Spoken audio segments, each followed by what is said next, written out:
What's going on, everybody? It's your boy Kenny. We're back with another Conversations with Kenny. It is Monday, January 30th. We are on the road to WrestleMania. We just finished Royal Rumble on Saturday, and of course, we got a little bit of surprises.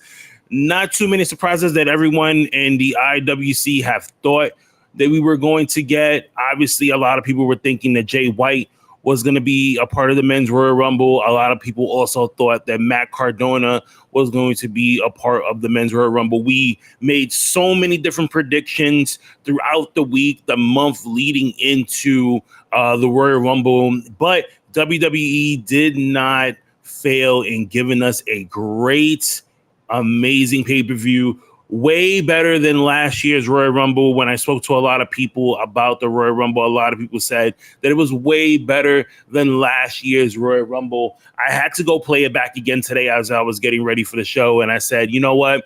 I want to have that fresh take in my mind. So that's why I went back and watched it, and I'm up to the part now. The women's Royal Rumble had just finished What an impressive show by Rhea Ripley, becoming the first competitor in the Women's Royal Rumble and then being the last in the Women's Royal Rumble and going on to WrestleMania. Who she's going to pick, we have no clue. Maybe we might have an indication tonight on Raw whether or not it's going to be Bianca Belair, or we could see the rematch from the pandemic match that she had with Charlotte Flair for the SmackDown Women's Championship. Either way, your Women's Royal Rumble match winner is Rhea Ripley, the leader of Judgment Day, as I always say. And let's get started. You know, when we first saw this, a lot of people were wondering whether or not Roman Reigns and Kevin Owens were going to be the start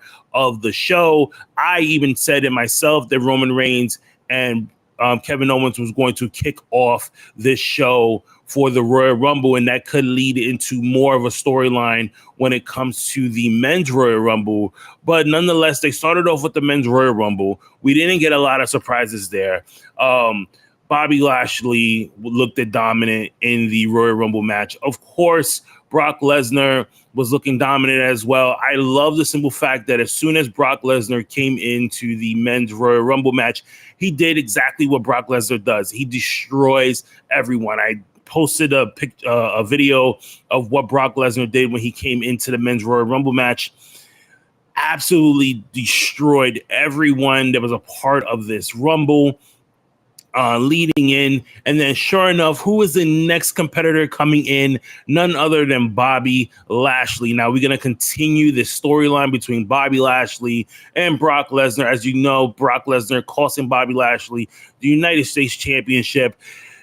Bobby Lashley still wants to get his hands on Brock Lesnar. What better way than to do it at WrestleMania next month? Well, man, I could say next month for the simple fact that we're like, one more day left of January. It pretty much is February. I give February a longer month because, but let's face it, February, they give us like the shortest month. We get Black History Month and all the stuff that goes on from there. But anyway, Bobby Lashley, Brock Lesnar, of course, they're going to continue this storyline. Do we want to see this at WrestleMania? I know I definitely do. This is something that we definitely need to have in place, try and end this whole entire rivalry between these two. But man, what an impressive showing by Gunther, coming in at number one, lasting all the way to the end. He had my heart beating there for a little bit because I did have Cody Rhodes coming in and winning the Men's Royal Rumble. There were so many times that Gunther and Cody were going back and forth at the end, and it made you believe that, hey, you know what? Gunther could probably come out and be the victor on this. There was a lot of people that were saying, like, you know, Cody's going to win. WWE can definitely shake things up and at a moment's notice and change stuff around. But at the end, Cody Rhodes came in at number 30, had an impressive showing for the time that he was in there, going up against Dominic, Seth Rollins, Gunther, and other people that were still left in there. I wasn't happy with the last three competitors in the ring, just because, like, Logan Paul is a good entertainer, but to have him at the last three, that reminded me of the way when we had Bad Bunny being one of the last four competitors in last year's Royal Rumble. Now, not comparing Logan Paul to Bad Bunny because those like apples and oranges, because one's better than the other, but to at least have Logan Paul in this, could possibly shape up that we can see Logan Paul in another match. I've said it time and time again. I really think Logan Paul should just be kept for these big pay-per-view shows like Royal Rumble, WrestleMania, you know what I mean, or Survivor Series, if you want to put him in one of these matches. And you know, you leave him away for, like, say, like the other big matches that were that go throughout the year. But what's next for Cody Rhodes is WrestleMania. This is going to be his second big WrestleMania match that he's going to have. Obviously, last year when he came in and he fought Seth Rollins as the mystery opponent at WrestleMania. Now Cody Rhodes is coming into this WrestleMania as the number one contender. But what title is he going to go for? There's been many rumors speculating that Cody Rhodes might just go after the World Heavyweight Championship and leave the Universal Championship alone. Or he could go for both, depending on how WWE creative wants to go with this. I did love at the press conference when asked by one of the reporters was, I'm trying to remember her name. Oh, Diva. Obviously, sorry about that. Issa, a friend of the show. Issa had asked Cody, like, now that he's the number one contender, what does he plan on doing with Roman Reigns? And Cody came out and said that he's been very careful about speaking Roman's name because he knows he can't say that he's the best in the world, meaning that he can't say that himself, Cody Rhodes, is the best in the world, but he can say that Roman Reigns is the best in the world because he is the undisputed champion. He even threw Seth Rollins' name in there. He talked about Gunther a handful of times. He talked about a lot of the other superstars in the WWE current roster right now. But Cody Rhodes is that guy. Cody Rhodes is your number one contender going into WrestleMania. Now, there have been reports, before I go into the comments, because I'm seeing people on TikTok and I'm also seeing people on the comments here in the live stream that have like their many opinions. So we'll go off of that. Is that Roman Reigns could, in fact, wrestle both nights. We could see Roman Reigns wrestle night 1 and night 2. The rumor is night 1 will be Sami Zayn versus Roman Reigns for the Universal Championship. And then there is night 2 where Cody Rhodes is going to take on Roman Reigns for the World Heavyweight Championship. Now, if this happens, I wouldn't be mad because guess what? The way they're building Sami Zayn, and we'll get into why Sami Zayn could take on Roman Reigns at WrestleMania, is if you think back to Kofi Mania, right? Elimination Chamber, how Kofi Mania started, everybody should remember this, is that Kofi Mania started when Mustafa Ali got hurt. He was supposed to be in the Elimination Chamber, and who takes his place? Kofi Kingston. Kofi Kingston not only showed us that he deserves to be WWE champion, but this is how everyone started going behind Kofi Kingston and saying that, hey, he needs to be in the main event at WrestleMania. If WWE continues to push Sami Zayn, I guarantee you we are going to get the same results. If we don't see Kofi Kingston going in there if we don't see Sami Zayn going in there and getting a WWE title shot or a Universal title shot, the IWC, I can guarantee you, is going to turn on Roman. We already seen it on Saturday when at the end of the Kevin Owens Roman Reigns match, we've seen how they started to handcuff Kevin Owens. They destroyed Kevin Owens in this match, and Sami Zayn looked like a helpless puppy, didn't know what he was going to do. And then at the end, we seen that he turned on Roman Reigns and hit him with a chair, and everyone from the Bloodline, except for Jey Uso, which we'll get into that a little bit in a few minutes, destroyed Sami Zayn and Kevin Owens.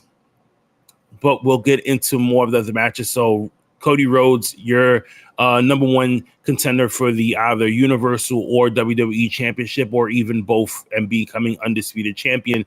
The next match that we had on here, but I said that before we get into the next match, let's get into the comments here. We got Chris from Denmark said, I would love to see Sami Zayn and Cody Rhodes get a night. Johnny says Pro 100% guaranteed. I guess he's commenting on something that Pro said.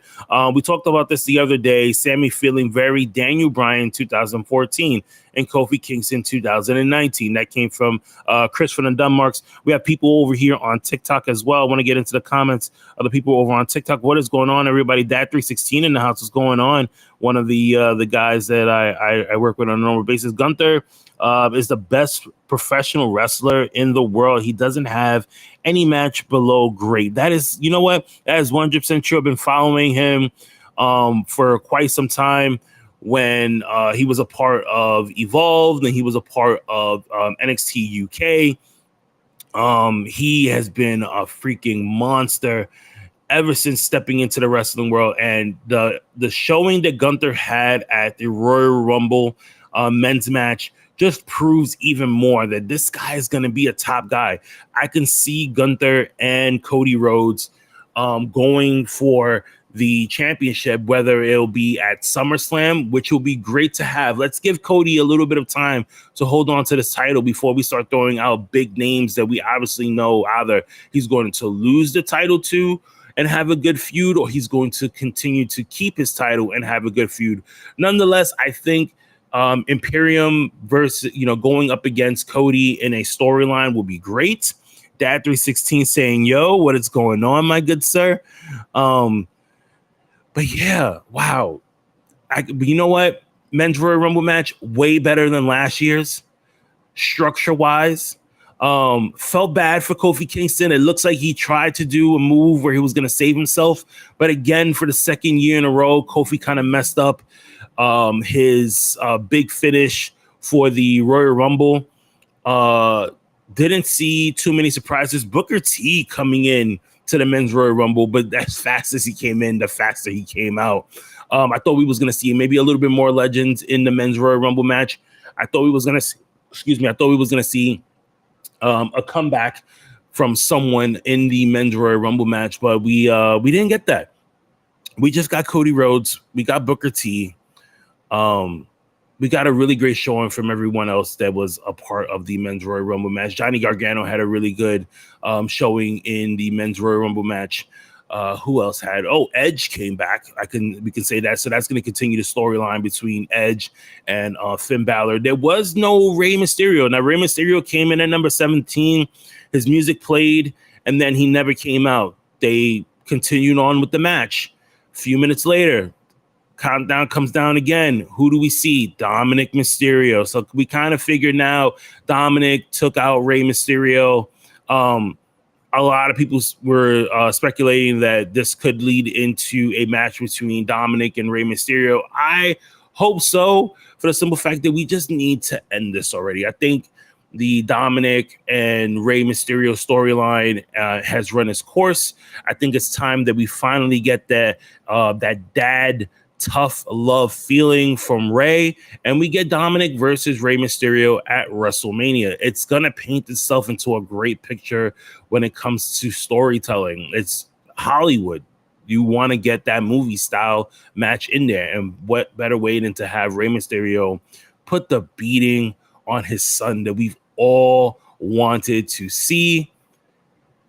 Hopefully Judgment Day is not ringside for this one, and it's just a one-on-one match, and we can finally get something out of this. Jumped on here and still. Oh man, thank you so much. Everybody's jumping on here. Yeah, if you guys are if you guys are watching me now on TikTok and you guys want to see more or have more interactions, by all means, jump on over to YouTube. Let's get the conversation going. But I keep it on TikTok because I know other people on TikTok watch it as well. Fat Mac, thanks a lot. Coming in. Pro says, oh my God, not the storytelling. The storytelling means nothing if the wrestlers suck. Listen, I've seen plenty of movies that the acting from certain people were horrible, but the rest of the cast was great. You can still have a great match, even though one person sucks. I've seen it done. It's been done time and time again. Okay, is it going to be a 5-star match? No. Is it going to be a good match? But is it going to be good storytelling? Yeah, because guess what? Rey Mysterio is a good actor. He can act. Now, can Dominic? No. We've all said it time and time again. Dominic is horrible. And it was funny because Corey Graves made it was either Pat McAfee or Corey Graves made. No, it was Pat McAfee because he was going up against Dominic. Was when he said like Johnny Gargano looked like he was bigger than Dominic Mysterio. So you look at that, you're like, man, you're absolutely right, because you kind of looked at it and you're like, it's true, But let's see what happens. You never know. We got some more comments here. Chris from the Dunmox, pro anti-storytelling. Yeah, that is true. Pro is anti-storytelling. He's more of the hard-hitting action rather than storytelling. I love a good storytelling. It's good. It's good for the it's good for everyone else. Johnny says, why are people always hating on Dominic? I think he's amazing. Let's face it, Johnny. A lot of the time, Dominic Mysterio is doesn't hit it out the park. I think I've seen only Dominic do like two things so far that he's been in WWE that I really enjoyed, right? And that was when he got arrested in front of his house. Like the funniest line was, I wouldn't make it in jail, call Priest, call Finn. Like I thought that was funny. I thought it's, a little bit of acting, thought that was cool. Clark Street Wrestling Podcast, what's going on? Pro wrestling is about storytelling. Of course, you see, I'm not the only one. Wrestling is all about storytelling. You need to tell a story first before you could do anything. I don't want to put two guys in a ring and I'm kind of wondering why they're in the ring unless they really gonna sit there and entertain me. But if you give me a good story and you kind of wonder why this guy is laying into the next guy over and over and over again, it kind of makes sense. It really does.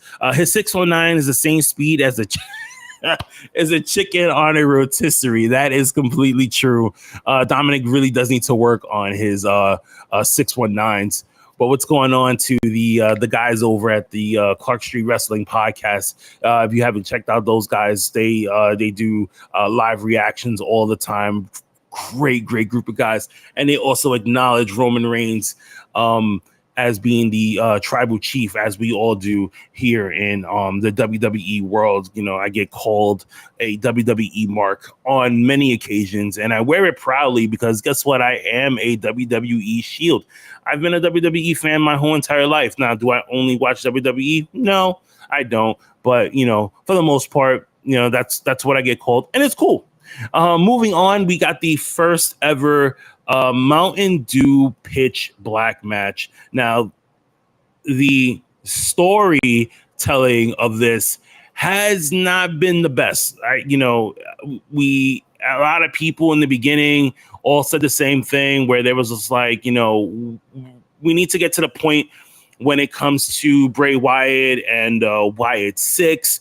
We kept getting all these encrypted codes about stuff. And then finally we get Bray Wyatt to come out, but then it was just more long-term storytelling when it came to this. And then a lot of people were just like, why is LA Knight the guy to be Bray Wyatt's first opponent in a WWE ring back after he's been gone for so long?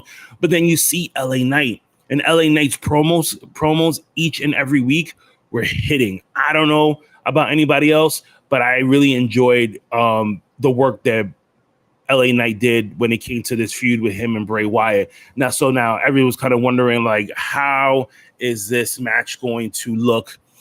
Since this is the first time we've ever gotten a pitch black match. And then when everything kind of just went dark and we had the luminescence of the lights shining on the ring, LA Knight's gear was glowing, the face paint on Bray Wyatt, and everything came together. It all made sense. The story came together. See what I'm saying? See how I went there, Pro? The story came together, where we kind of see now what what a pitch black match was going to be. You know what I mean? And I gotta say, I was really impressed with this match. It wasn't something that dragged for a long period of time. Bray Wyatt looked as strong in this match. LA Knight was making a really great showing in this match. I was glad that they decided to go this creative route. Now, Pro goes and says, story made Uncle Howdy miss by a mile. That is true, because at the end, you seen when Bray Wyatt, had the victory and they came out and they started to attack LA Knight. There was a part where he put him up on a stage to finish him off, and Uncle Howdy was on the top scaffolding. We looked down and it didn't look. I was talking to Toe about it, because I was with Toe and Gigi and the rest of the Knuckleheads on Saturday, and I said, you know what? Is he going to jump off of this? Because it doesn't look like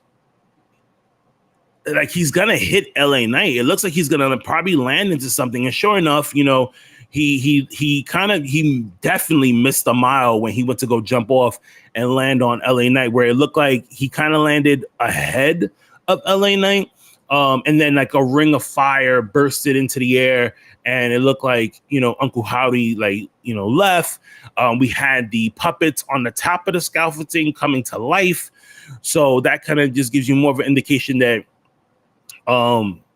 there's more to come. I want to see what's going to happen on Friday with Bray Wyatt, for the simple fact that, like, hey, Bray Wyatt is an exclusive superstar to SmackDown, so we have to wait a whole entire week to find out more or less of what's going to happen with that. But we do have Alexa Bliss that is also a part of the Raw women's roster, and we're kind of wondering what's going to happen there, because she took on Bianca Belair for the Raw Women's Championship.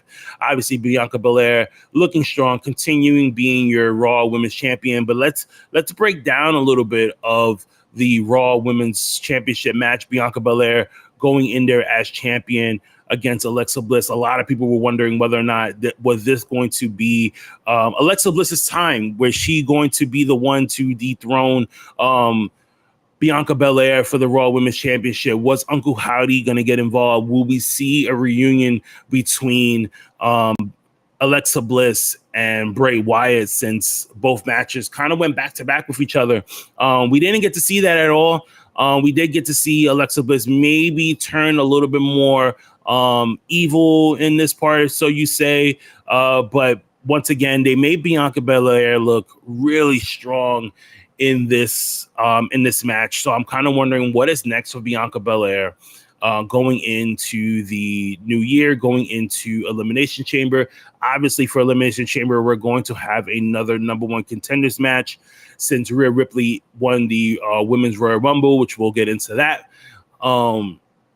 But we all know with Elimination Chamber, they give us two matches to give another person another shot at the WWE titles, whether it's the Women's SmackDown or Raw Women's Championship, or a shot at Roman Reigns, right? And that's why I said I think that Sami Zayn is going to be that guy who is going to go into the Elimination Chamber and actually win.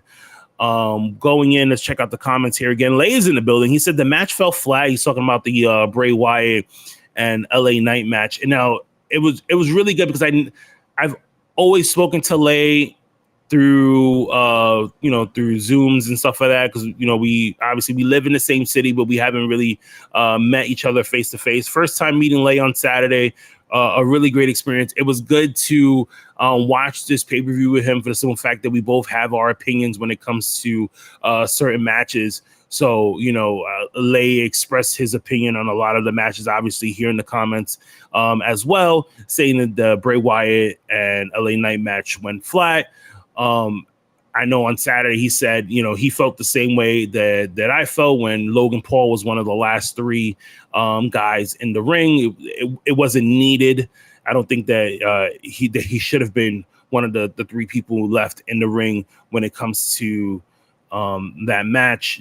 Johnny says, hey, Show is in the building. What is going on, Show? Show's in the comments right now. He's my one of my co-hosts on Monday nights as we go over Monday Night Raw and we play a little bit of trivia. That's going to be at 7:30. So if you guys want to come back at 7:30 with your boy, we'll be here. Toe, Show, myself, we make up the three-man team that brings you Monday Night Raw each and every Monday. When you dip the toe in the building, we testing out the waters. That is Toe once again in the building. We got some people over on TikTok. I feel like the people over at TikTok, I feel like you guys watch me, but I can't really comment too much for the simple fact that I'm so focused on the camera here. But if you guys jump on over to YouTube, just go to my page, hit the link, jump on over. We're having a great time here. I can see more of your messages. So it's great. So Bianca isn't losing until WrestleMania. Maybe not even then. You know what? If you think about it, if Rhea Ripley, and we'll get into who could be Bianca Belair's next opponent, if Rhea Ripley does not face Bianca Belair, I could see Bianca Belair still holding the Raw Women's title.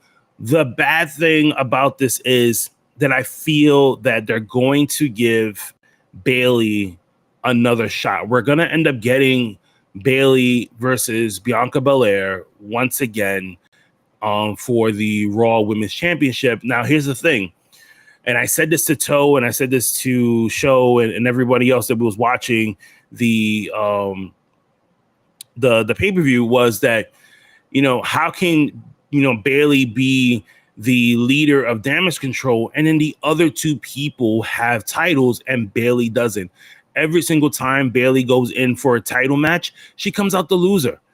And it's just like, when is it going to be a time where you can take the belt off of Bianca Belair, put it on Bayley, so then she can look more dominant in the group? Because not for nothing, you kind of think about it, it's like, why am I gonna follow your example if you are not holding a title? You know what I mean? It's like the way Toxic Attraction was. So like Toxic Attraction, you know, they all had titles at one point, you know, and they looked really dominant. So like now you think about it and you're like, okay, when is it going to be Bayley's turn? You know, when she came in with this faction and she wanted to be dominant, and all we've seen Bayley do since coming back to WWE is lose. And it's been horrible. So now you kind of think about it and you say to yourself, like, what is next for Bayley? Is she going to actually win this title from Bianca Belair, or are we just going to see Damage Control move on? Is Bayley just going to be played in the cards, or are we going to actually see Bayley as a Raw Women's Champion? You know, so you know, we have to wait and see. You know how WWE is; they love to do long drawn out storytelling, and that could only mean one thing: that we're going to get more of Bayley trying to chase that title and Bianca Belair whipping her ass. Bayley doesn't need a title; she's too over as a heel. That is true. Bayley is over as a heel, but at some point, you have to give her something. You have to give her a title. You have to give her a reason why she's going to continue being on this heel. It's almost like those cartoons where, like, Wile E. Coyote is out there trying to get Roadrunner, but Roadrunner continues to outsmart him. How many times is Bianca Belair going to outsmart Bayley? How many times are we going to see Bayley try to set these traps and fail every single time before it gets old and we start to get tired of Bayley? Yeah, she's a great talker on the mic. Yeah, she makes some really good catchphrases. But when it comes to the in-ring stuff, something has to give. It really does. Something really has to give when it comes to Bayley. I love Bayley, but goddamn, give her something. Let's go into the comments really quickly because I see the numbers on YouTube actually going up. So I really appreciate you guys, tapping in right now. We got some good viewers. Can we give it up? Get the numbers up. If you guys are watching me on YouTube right now, please hit that like button. Those like buttons really do help. I actually seen the algorithm actually work for people. So let's go here. Oh man, I missed a couple of things here. Show is in the building. Bayley is telling a story. That came from Pro. Johnny says nothing much. Okay, he's talking to the guys. As far as storylines is concerned, Lay, obviously he loves the Bloodline storylines. Toe talking, Bayley, we're still here, and I'm all caught up there. Man, what we have over here, some wrestling talk, of course. James, we have some wrestling talk. We're over on YouTube right now, so if you want to swing on over and you want to talk a little bit more, I can actually see your comments. So if you leave a comment on TikTok, it's kind of back and forth type of thing. Between this. Now, there was something I remember. So I did a prediction show with the guys over at the Dumb Monks podcast on Friday for the little bit of time that I was there with Pro and some other people that were there. And one of the things that we said, and we'll get into it right now, is Roman Reigns versus Kevin Owens. Now, Pro did make the assumption that said that the whole entire match was going to be Kevin Owens dominating against Roman Reigns, and then Roman Reigns coming back with a couple of moves and becoming victorious over Kevin Owens. Now, looking at this match, and it's so funny because the match is going on right now, both guys were going back and forth with each other. It wasn't just a match that was one-sided. It was something that both men showed their their talents in the ring. I know some people said that Roman Reigns only has a few move sets that he shows out. Those move sets did come into play in this match, but so did Kevin Owens. These guys went at it back and forth with each other, but I love the storytelling from Sami Zayn. I'm going to continue saying this over and over again. Obviously, the key word for today is storytelling, right? Because we're going to continue saying that. Miss Heel Liz is in the building over on TikTok. What's going on? I work with her as well on a couple of projects that we have here. Having a good day. I hope you're having a good day. I hope you're having a good day too, Heel Liz. I'm Heel Ziggler. Heel Ziggler, if you don't follow her on TikTok, please do so, because she is a great follow. She has amazing content. But going back to the Kevin Owens and Roman Reigns match, let's get into the comments here.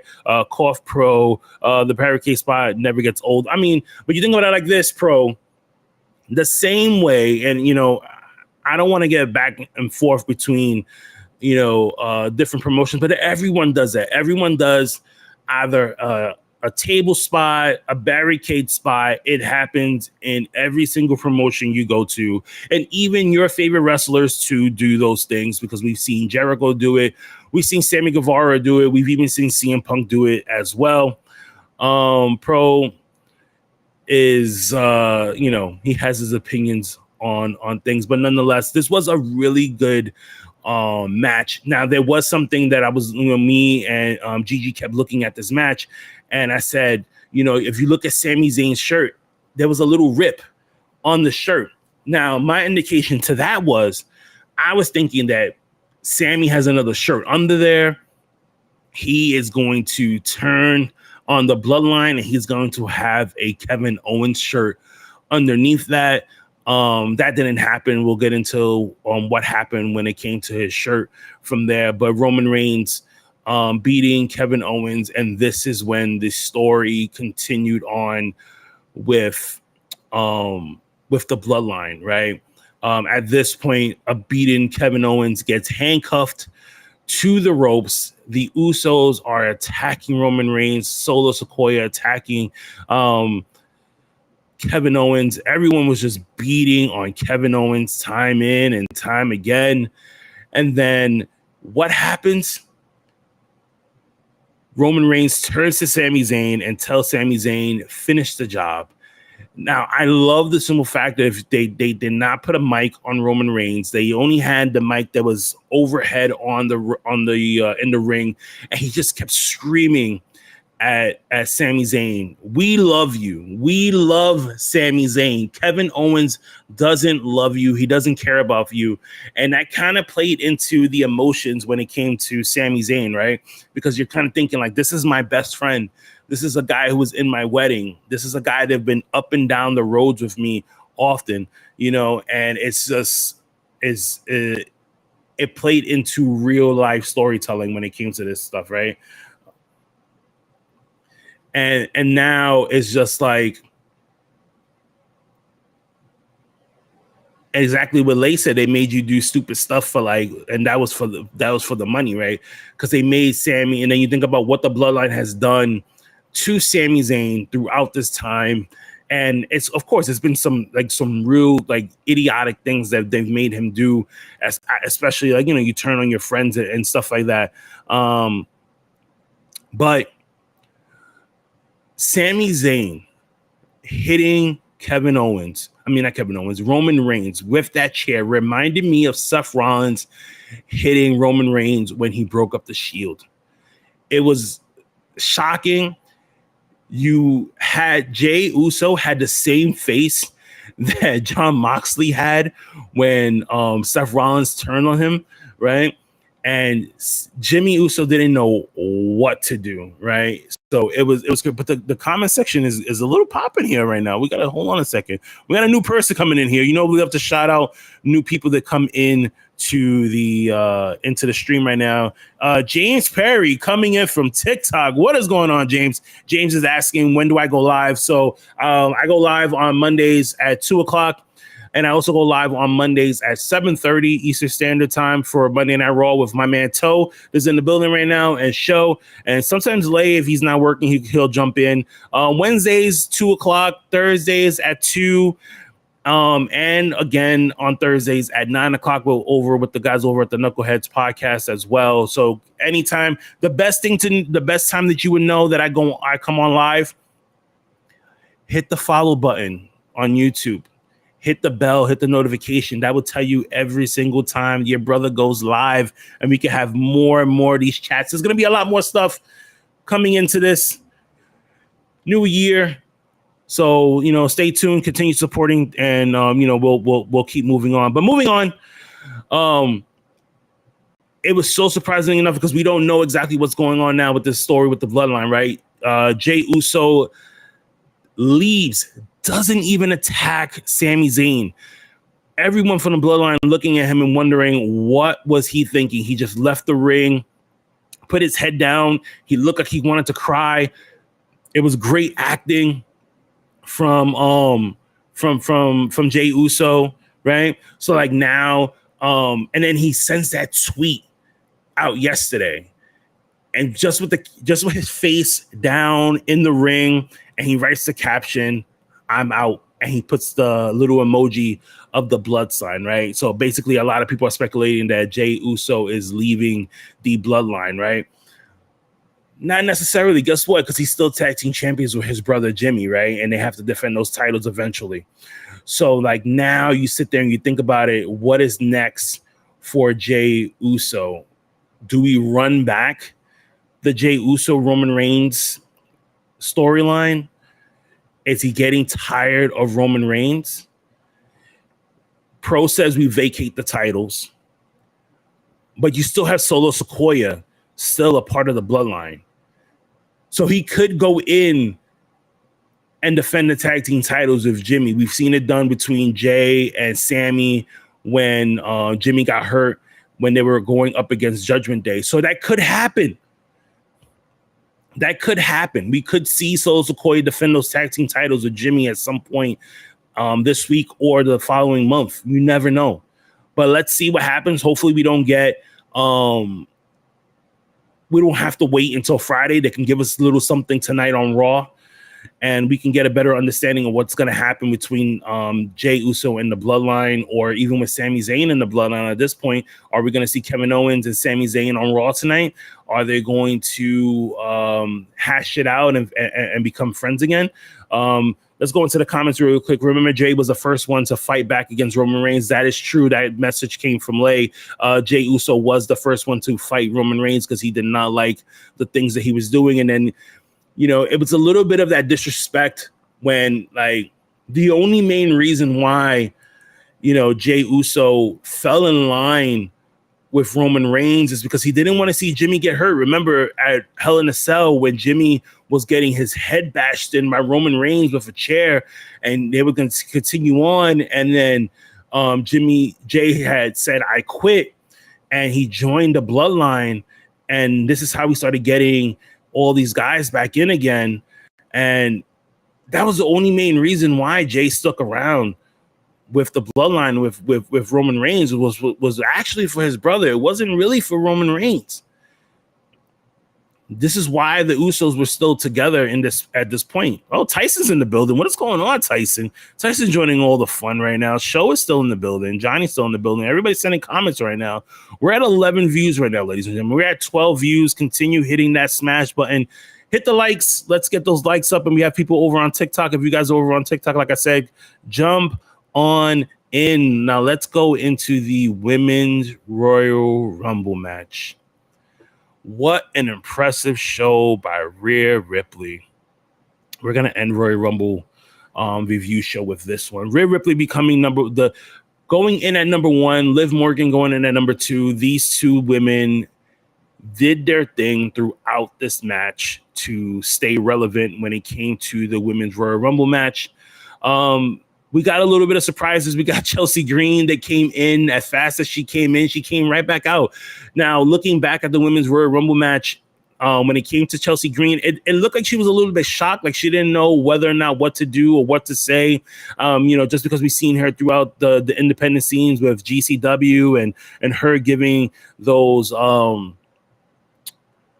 giving out the finger and cursing. You got to die it down now when it comes to that. Lay saying that he gives much respect to those two women. You had to give respect to Liv Morgan and Rhea Ripley, especially for lasting that long in a match. And they were the last two women, the first two women in, last two women out in the Royal Rumble. What an impressive showing by these two.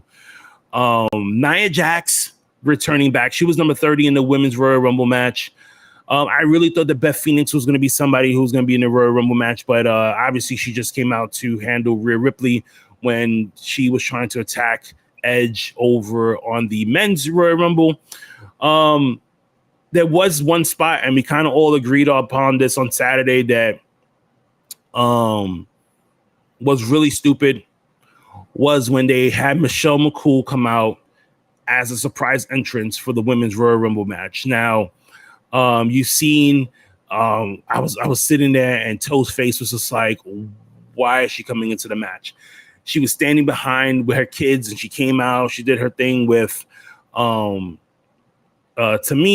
and that kind of just led to her staying in the match for a little while longer. That obviously just got, she gets eliminated. But a really good, impressive showing was from Raquel Rodriguez. I thought she did really well too. It showed her ability to last in the ring.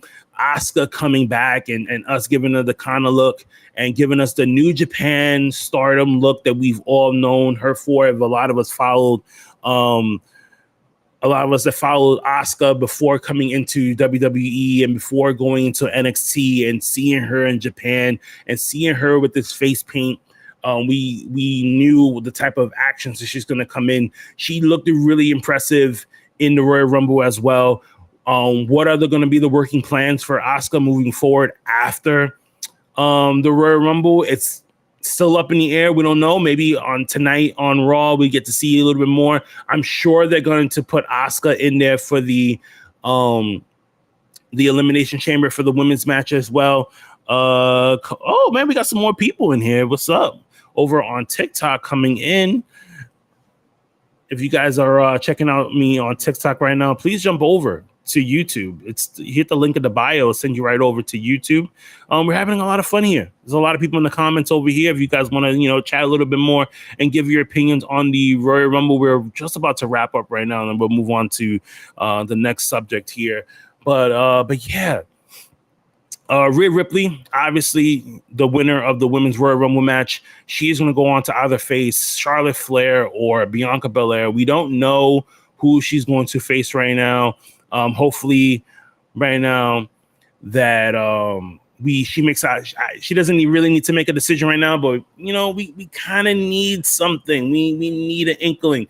Do we see the rematch between Bianca and Rhea Ripley, or do we see another rematch between Rhea Ripley and Charlotte Flair? My hoping is that we get Rhea Ripley versus Charlotte Flair. That, let's face it, when Ripley took on Flair in the pandemic match of WrestleMania, it wasn't the best. She didn't get the pop that she deserves, especially Ripley going in and being so dominant. Even back then, she was dominant, and it just continued on now that she's just being even more dominant in the women's division.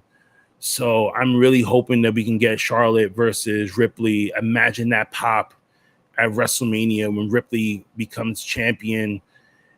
But then if she becomes SmackDown champion, do we take Judgment Day and bring them over to SmackDown, or do we just dismantle Judgment Day after you have Ray take on Dominic and Ripley take on Charlotte at WrestleMania?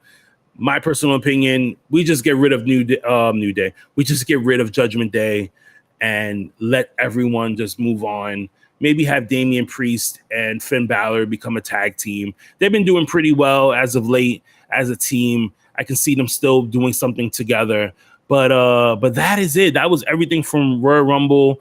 An impressive showing. I don't think there was one thing, jumping back to the men's Royal Rumble, a couple of highlights that I was sitting there thinking about when it was Montez Ford. If you go back, when Montez Ford got eliminated for the men's Royal Rumble match, it was kind of fucked up because he got eliminated in front of his in-laws. Go back and watch that again. When Montez Ford goes and gets flipped over the top rope and he lands and he hits his back on the barricade, Bianca Belair's mom and dad are just looking at him. And Montez Ford goes and says, "You eliminated me in front of my people." I found that very funny. That was real. That was a good humor here. I'm gonna go into the comments a little bit. Pro goes and says, "We do just get rid of the New Day." We're not gonna get rid of the New Day. The New Day, it's one of the best tag teams in WWE history. Johnny goes and says, "Kenny, Bianca Belair needs to lose the title. She's more for the kids than us." I mean, that is true. Bianca Belair has been doing some amazing work. But she's been a great champion. You put her up against these people over and over again, and she's been knocking them down time in and time again. And, she's only continued to get better as the months go on. I want to see what's going to happen now at Elimination Chamber. Are they going to make her put that title on the line? Or are we just going to get a number one contenders match and maybe have Charlotte versus Bianca in a one-on-one match? We could possibly see that too. She is a great role model. Lay says she's a great role model. Obviously, she is Bianca Belair and Montez Ford on some, outside of the wrestling news. We'll have a show on Hulu. I think that's going to be premiering soon. I'll get that date out for you guys as soon as I get it. You guys will get it. On to some other outside of the ring news. Hopefully we'll get some graphics up for that so I can flash it and we could do things like I said, baby steps. We're getting there, ladies and gentlemen. We're getting the views up. We got a good solid 10 views up here right now. Continue hitting that like button, hit that notification. I can't stress this enough. I'm going to continue saying this and repeating myself like a broken record. There was some news of Hulk Hogan that was a little, was sad. I know some people will probably not really care, and others will probably put their feelings to the side and say to yourself, man, that's kind of messed up. But in other outside of the ring news, that it was reported by Kurt Angle on the Kurt Angle podcast that Hulk Hogan can't feel his legs. Now, obviously, me seeing Hulk Hogan walk out over on Raw 30 last week, but there was reports that he has to walk around with a cane. Now, Hulk Hogan did report that he went in for back surgery. Now, what they did for the back surgery was that they cut the nerves. So in your spine, when you come here, you have the nerve endings that would connect to other parts of the back of your legs and obviously your thighs and stuff like that. So the doctors went in and cut the nerves that connect to the bottom part of Hogan's legs. Now Hogan can't feel any pain from the lower part down, but at the same time, if something was to happen, like say he gets stabbed or he cuts his leg or he stumps his toe, he wouldn't be able to feel that because all the nerves in that section are pretty much cut off from the other top part of his body. Thanks for the subscription. Just seeing you subscribe to the channel. Thanks a lot. Don't forget that notification bell. That will tell you every single time your boy goes live. But back to the Hogan talk, which is really sad because you think about it and you sit there and man, Hogan put his body on the line so many years. And I think, Toe just said it too. Hogan destroyed his body for us all from that leg drop. And that was so we've made so many jokes about that, Hogan only winning with a leg drop, right? But look at the damage that caused this guy from doing all those leg drops, all these years going in throughout his career. Dad 316 is in the house from TikTok. What is going on? Got to subscribe to the channel over there on YouTube as well. Thank you for dropping in. But man, it's sad news to hear about Hulk Hogan. I know I give Hogan a lot of shit throughout this, throughout the time because of, obviously stuff that he does, he's done outside of the ring. But inside of the ring, he gave us so many classic matches. So I hate to see one of our legends be, be in that state. You know what I mean? So all the hopes and prayers for Hogan. And, hopefully they find something that can maybe relieve him from wearing the cane and we don't get any tragic news saying like, Hogan's in a wheelchair. I've seen other, legends go in and just be forced in a wheelchair, from all the stuff that they have done throughout the years in the past when they were moving around and being young. 55 minutes in. Wow. Oh, that's right. So yeah, that is also some stuff too from outside of the ring news. I was just about to bring that up. If you guys haven't checked out the Jay Briscoe funeral that was over the weekend, I suggest you watch it. Anyone who watches this, you're going to cry. You're gonna laugh. I think his brother, when he did the eulogy for Jay Briscoe, it was very heartwarming. So many, like his family, just sharing good memories, and another person from the Briscoes telling amazing stories. I posted it on, I believe I posted it on Instagram as well, when he was talking about different things about his brother and stuff like that. But we're still, a lot of people in the IWC community still feeling the loss of Jay Briscoe. Sad, to have somebody, go out so young, and the way the timeline throughout the weeks, throughout these last 2 weeks went on. But definitely check that out. I was, happy we got to share this moment, especially because I guess the family knew a lot of people in the IWC community wanted to show their respects to the Briscoes. So definitely something that, if you have the time, just, take a look at it. By all means, I'm just fair warning you now. You will shed a tear. You will laugh a lot, but it's definitely a great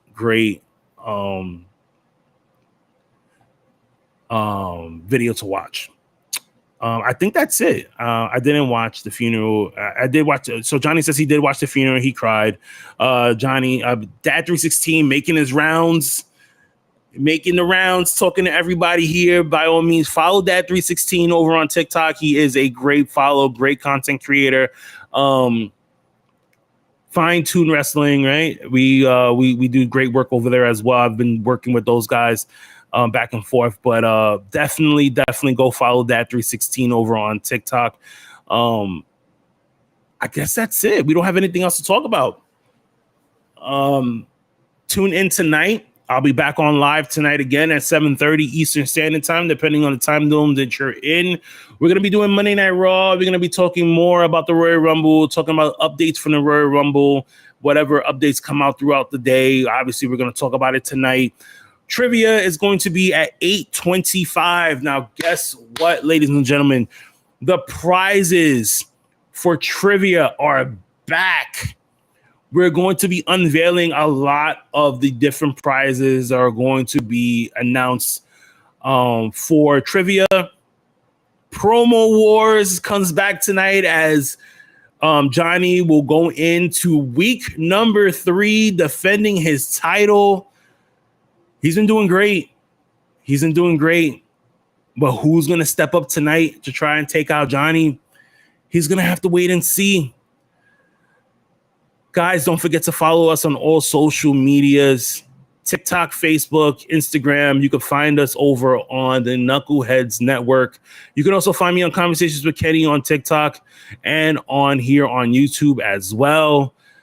We go live every single day, starting at 9 o'clock. Mondays, we start at 7:30. Tuesdays, we start at 9. Wednesdays, we start at 9. Thursdays and Fridays, we start at 9 o'clock. Don't forget, in my opinion, on Tuesdays, Wednesdays, Dynamite at 8 o'clock with the Pro Show. Don't forget to follow the guys over on Dumb Marks Podcast. Saturdays at 11 a.m., right?